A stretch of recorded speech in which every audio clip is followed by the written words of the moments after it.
Good afternoon. All right. Well, today we are standing at the forefront of a new era.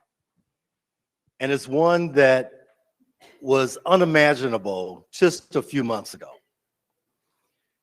So I'd like you to do something with me very quickly. Just please, if you would, close your eyes just for one moment. I want you to dream of a world where all mundane tasks are automated, where creative endeavors are limitless for everyone, and human potential is greatly expanded. Now open your eyes. That world is no longer a distant dream. It's here, it's AI, and it's waiting for you to embrace it. So it is our responsibility to face the challenges and opportunities of AI head on. So the only question is, are you ready? What I want to do today is help you demystify what AI is and what ChatGPT is. I'm going to get into how it works. I want to talk about how it's going to impact our lives, our careers. And then I want to talk about and challenge you to get involved and to be part of building what is necessary, and that is responsible AI. I don't believe I have the, all right, let's do it. So, what is AI and what is ChatGPT? ChatGPT is a very powerful chatbot that generates human-like conversation or text or information. The underlying technology for ChatGPT is generative pre-trained transformer. And the reason there's been so much interest is there's been a major breakthrough just in the last 6 months that has made all of this possible. They've been working on ChatGPT for years, but this transformer has made all the difference in the world. And that's why you're seeing things that were not possible 6 months ago are very possible today. So when we look at, I'll tell you when. Chat, right? So ChatGPT. Chat is because it's simply a chat bot. But the differences start when you get into the G. It can generate text. When we get into the pre-trained, it has been trained on an enormous amount of data. And the big difference is GPT 2 and 3 had a fraction of the data that it was trained on. And the people who were making it didn't even realize that. They doubled and tripled up the amount of data, and it was like, oh, snap. This can do something we didn't even believe or realize it could do. And when they introduced 3.5 in November, it just took the world by a storm, and it hasn't slowed down. But the big one is the T, the transformer. The transformer allows this AI model to understand the order and the context of words. And so remember that as we go through this. But I want you to understand, because I get a lot of people say, a lot of us, I don't know, I'm scared of this. I don't, why are you scared, right? It's pretty straightforward. It's a chatbot. And it doesn't have intelligence, even though that's in the word. All it's really doing is regurgitating what is learned from our language and putting it back out. It's not like searching the internet where it goes and finds information and brings it back. It is creating new and stringing together new thoughts, but it doesn't have a brain. So how does it work? ChatGPT it's just soaking up information. I mentioned that it's now the new model is just, it's 1.75 billion. Just think of it words. And so it's been trained on words. It's been trained on our language so that it can bring back to us unique thoughts and unique information that it's not, like I said, it's not like going to the internet and searching for something that's going to bring you back something that's prepackaged. It's recreating and reconfiguring this information. It learns, as I mentioned, on this massive data set. I don't know what's going on with the slide, but it's out of order there. Something's going on there. All right. Can you click it and go back and see if it does, if it creates? Okay, just go to the next slide. So what I'm trying to do right now is really break down how it works for you. So artificial intelligence, ChatGPT is an artificial intelligence model. Artificial intelligence is about making computers think and learn like humans, although it doesn't actually, it's a simulation of that intelligence. But ChatGPT is a model and is pre-trained on information. And it's like having Lego building blocks. And these building blocks, each block contains a lot of knowledge about words. And these blocks can be reassembled and moved around to build different structures, sentences. And that's the basic construct of it. Now, the transformer, think of those as these Lego building blocks that have information about the words. It has context related to it. It has information that kind of helps the computer understand these words are used together quite often. And it helps it start to understand the context of how you put one word next to another. And the vector comes in that it allows the computer to, it's assigned a number to every word and a string of numbers that gives it, you know, cat is 1, 2, 3. But then it has a couple other numbers that tells you cat's often used with the word dog or jump or nice or whatever. And they create these vectors of words that's got information with it that helps the computer get a sense of the context of these words. Because ultimately, it's about the predictions. And it's only a game of filling in the blanks. So it's not as smart, even though it's super sophisticated. At its core, it's doing something pretty simple, but amazing, because it does it very fast if you've been on it, but it's trying to just fill in the blank. So if you go to the next slide, this is an actual example of how it works. You put in a prompt, the cat jumped over the, and it's trying to figure out the probability of what the next word is, one at a time. I don't care if it's an 8,000 word document, every single of those words is going to go through this process. And it assigns and so this would be kind of what's in that vector. That vector is going to have this information. And it just comes down to math. What's the probability of the next word? So it's going to choose fence. And then it's going to do the next word. And so when you put something in for it to read, it does the same thing. It's encoding it in, it's figuring out, it's trying to understand it through word association, because it doesn't really have a brain. And it's just through probability, understanding, and then it goes and snatches the answer by one word at a time. And so I'm trying to do something that's never been done before, explain something like, 8 hours in like 20 minutes. So, so at the end of the day, ChatGPT it's like having a very super smart friend or assistant that can do a lot of tasks for you. Write a business plan, do your social media planning, come up with the hashtags, everything. Ask it whatever you want. It's pretty good. However, it is based upon this information that's been fed. It's read every book.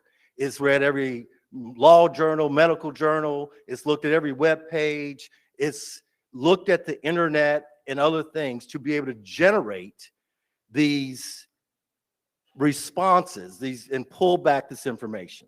So in summary, it's a model that uses the transformers and the vectors to understand and generate language and provide us with output. And by focusing, the real key is it has to be able to focus in on the most important words and get this context. And that's the big difference. If you go back and look at some of the other models, whether it's visualization or art, it was fuzzy because it just couldn't get to that last step. So the sentences would come out a little crazy.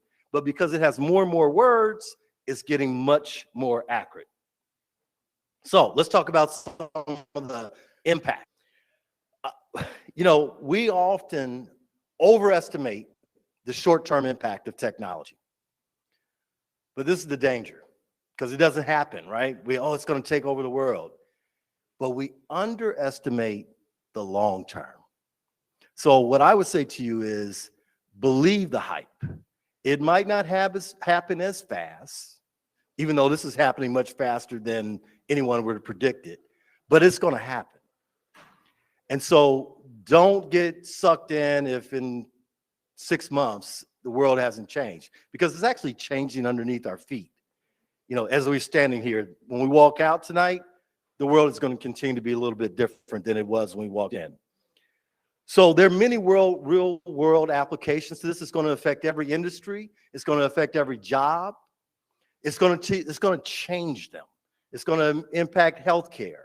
It's going to impact transportation, finance. It's going to impact marketing jobs, customer service jobs. So it's going to have a profound impact on jobs. It is going to also have some benefits for us. Efficiency. I mean, as I mentioned when you dreamed, the efficiency you should be able to pick up in your life is amazing. All the mundane tasks, little prompts for ideas to write about, marketing strategies, social media, those things can be done in this app, and you need to be using them. Personalization. We see personalization in our lives already. YouTube, Netflix. That's an example of AI delivering to you what it thinks you want to see by the past viewing habits that you have, which is a very dangerous, I wish I had time to get into this, pervasive technology, or the attention economy is extremely dangerous, and you need to pay attention. There's also the data analytics for business and ourselves, right? And I'm having to speed through this, but I hope you can go back and learn more about each one of these things. But at the end of the day, the personalization is a big one. Think about 30 kids in a classroom, same book, but in a matter of months or a year, 30 kids would be taught differently. That AI system can meet that kid exactly where they are. It will be able to teach them, it will find out how they learn and be able to turn around the information and feed them the information in the way that's best for that kid. Now, with most good things, there comes a downside. Job displacement. Let's just face it. Jobs are going to be lost. Goldman Sachs predicts 300 million jobs will be lost in the next 5 years. That's 18% of the entire global workforce. IBM is telling us it's true because they just laid off 12,000 employees directly related to AI. The Dell and the Future of the Work Institute predicts that 85% of the jobs by 2030 have not been invented yet. 85% in 7 years. So we need to be paying attention. The privacy concerns, this information, where is it going? Whose information is it? But the big one for us is the bias. Human racism exists in documents. These documents are what I'm talking about, has been trained and put into these systems. So we have to understand that we can expect this bias when you go look for a job and it's filtering employees or applicants by AI. That means our names, if you go in and do a search on names for Black names, they have a negative connotation. That shows up in job searches. In the criminal justice system, they're using it to determine whether you should get out of jail, stay on parole, and the biases in this information stand to work against us. I want to very briefly talk about responsibility. I'm not going to get into any of them. But we have to have regulations and guardrails because this stuff is out of control. We have to spread and create some awareness because we are missing the boat. There's opportunities to create jobs, to build businesses, but we've got to get on top of it. Transparency and explainability is a huge aspect as it relates to this. Fairness and inclusivity and accountability and oversight. So let me just show you one thing real quick. All right, well, the punchline is there. I don't know, have you guys heard of Shadu? South African model, that bottom part wasn't supposed to be there. So this comes into responsibility. Created by a white man, she's a hot model right now, getting jobs where they've co-opted our culture. Responsible AI. There's jobs that we talked about haven't been created. This is what I would be focused on if I was in that seat. There are jobs that none of these jobs existed 2 months ago. And they are in high demand. They're really not that difficult to train yourself up on and to be prepared for. So I'm being asked to, we got some more time. Yeah, you're rushing me. I just skipped over some good stuff.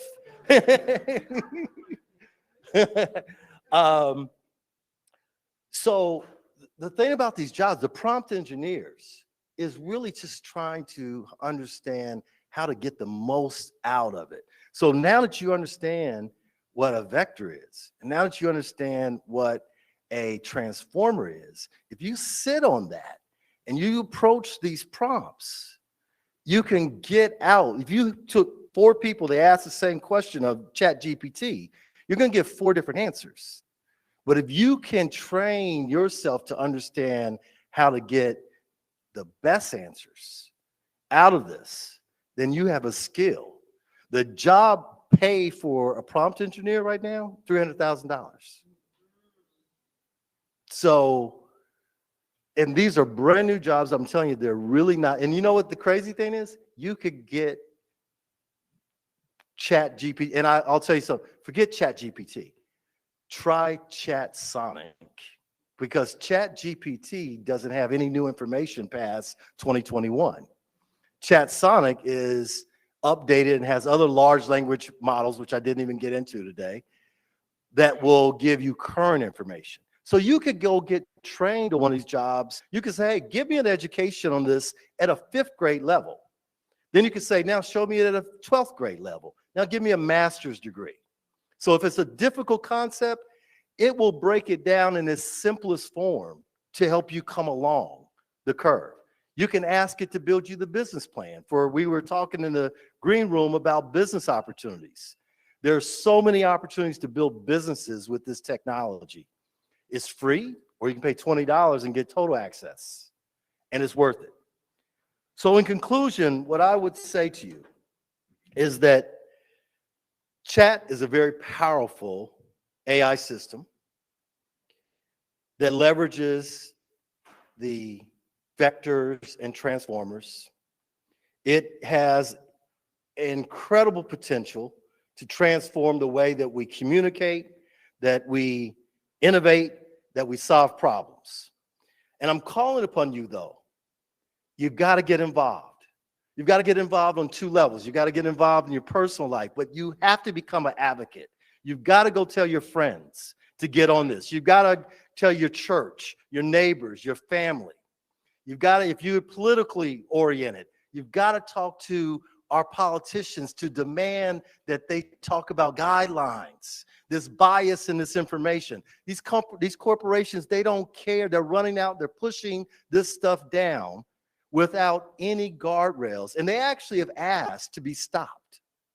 But they all want to be told to stop at the same time because they know how dangerous this is. So I'm asking you to become an advocate. I'm asking you to be aware. And I'm asking you to get involved, because this is an incredible opportunity. One last thing here. I had the pleasure of talking to BYP in New York last week. And then I participated in a LinkedIn CEO discussion about the same thing. And I will tell you that I've shared more with you today at a higher level than McKinsey, a large consulting firm, shared with this group of CEOs. So what I'm trying to tell you is it's a level playing field right now because these CEOs don't know any more than you do. Thank you.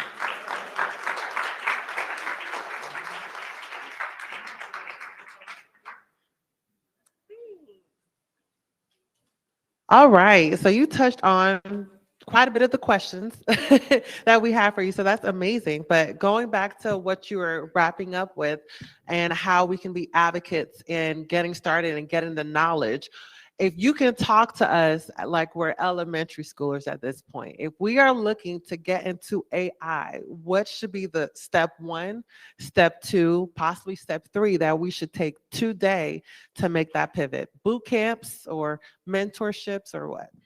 All the above. Has everyone been on it? Okay. Have you been playing with it so I would first start with start close to home, right? Your curiosity, it could be your hobby, it could be your job. What I encouraged a lot of people to do last week was, whatever unit you work in, you could become an all-star right now by learning about how to apply that in your job or at your organization, in your community, or the board, the nonprofit you sit on. So awareness, educating yourself, and getting involved. That's in terms of your personal level. The other part, as I mentioned, was the advocacy and spreading the word. Awesome. And one of the last questions that I have for you is, what do you have to say to officials and other professionals that are pushing to slow down AI? Well, that's what needs to be done, but I don't see it happening. So in the absence of that, that's why we need to be picking up the mantle to look. The bottom line is either we are going to fall further behind, at best, try to level up. We're going to be the most impacted. So what I would say is we need investment, right? How many of profit is the motivator right now? So this could solve a lot of healthcare issues, food desert issues, but who's thinking about those applications right now? Who's bringing that? They're more concerned about keeping us hooked on the Instagram feed, the YouTube feed, than feeding us. So we're having my amens over there. All right, okay. Any questions for the audience? All right. Thank you. Thank you.